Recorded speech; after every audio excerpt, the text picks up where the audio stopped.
Once upon a time, in a quiet town, wrapped between dusty hills and sleepy railway tracks, there lived a man named Karthik. He didn't stand out. He didn't raise his voice. And maybe that's exactly why people noticed him. But not with admiration, not with kindness, with suspicion and distance. He ran a cycle repair shop beneath an old neem tree near the station. Tools, grease, and silence. That's all he had. He has no family and friends. And definitely no welcome from anyone. The townspeople crossed the road when he walked past. Mothers pulled their children closer, and whispers followed him like shadows. They said, "He's strange and he's not one of us." But what no one said was the truth, that they'd never actually spoken to him. Ramdas, the old man who has been running a tea shop nearby, often watched him. He'd seen it all. People shortchanging Karthik, mocking him, avoiding him, but never ever, not even once, Karthik's flinch. He has no anger. He never been into argument, just that quiet acceptance, the kind that either comes from deep pain or deep peace. One day, something happened.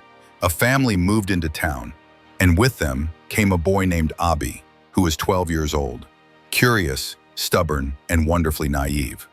One day, his cycle chain snapped one evening. His friends warned him, "Don't go near that man." But Abi didn't believe in inherited fear. He wheeled his cycle right up to Karthik, and for the first time in days, maybe weeks, Karthik spoke. "The chain's fine. It just needed patience." Abi blinked. He didn't get it. But somehow he came back the next day, and the next, and the next. They never said much, just the occasional word, the turn of a spanner, the click of a gear, and in between quiet understanding. People began whispering again. That boy's getting too close. But the boy's mother, Ragini, was different. She watched from a distance until one day she saw something that stayed with her forever. A beggar had collapsed near the station. People walked around him like a pothole. But Karthik, he walked up, bent down, lifted him gently, and offered his own bottle of water. There is no conversation, does not expected public attention, just quiet kindness. That evening, Ragini whispered to her husband, "He's not what they say. I saw who he really is." A few years ago, in another town, Karthik was a teacher. He loved poetry. He believed children could be better than the world they inherited. One day, he defended a student. A boy mocked him. Karthik raised his voice for justice, but the town, it raised flames. His house burned, his job vanished, his name stained forever. He left the town.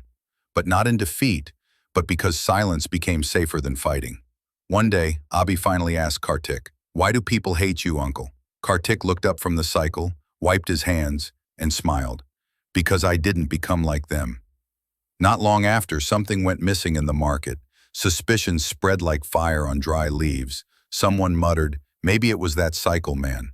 A crowd formed and the voices rose, judging him without proof.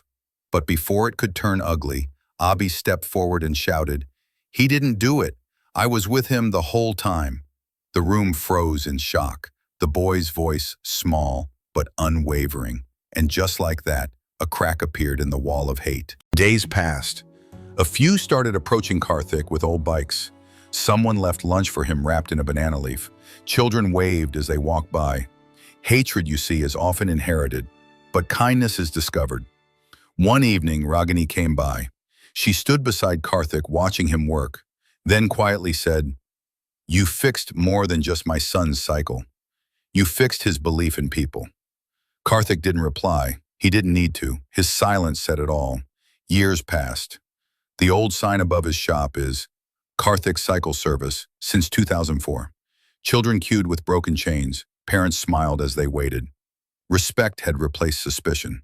And one evening, as the sun painted the tracks gold, Karthik sat with Abi, now older, beside him. They didn't talk.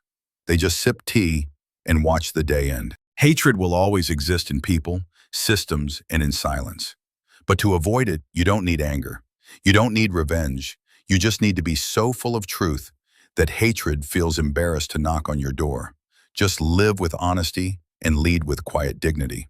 And let your presence be the answer to those who never dared to ask the right questions. You don't fight hate by becoming it. You heal it by refusing to. And maybe that's the most powerful thing a human being can do.